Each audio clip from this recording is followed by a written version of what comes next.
Kahit matino kang babae, pag sumama ka sa mga barkadang walang ginawa kundi ang magayang mag-inom at makipaglandian sa ibang mga lalaki, darating ang araw, isa ka rin sa mabibiktima at isa ka rin sa matututo sa gawain nila.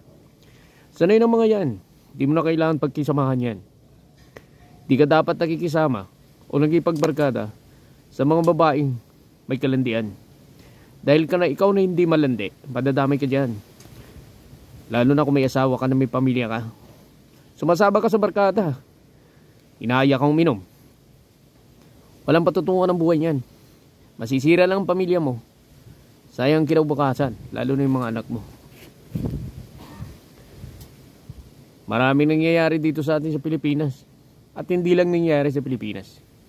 Marami din nangyayari. Buong mundo yan. Lalo ngayon, dapat yung karelasyon mo, pag-iingatan mo. Pero pag may nakita ng bahid na masama, malamang magbibiyak ang iyong relasyon at mauwi yan sa hiwalayan. Kahit maaga pa lang, iwasan mo makipagbarkada sa maling tao. Ang dapat mong isipin, yung madalas mong lapitan or kaibigan, yung madalas nagsisimba at walang iniisip kundi ang Panginoon. Malayo sa disgrasya yan, malayo sa kapahamakan yan. Kaya minsan, hindi nyo dapat paniwalaan yung mga kaibigan nyo na walang iniisip yan.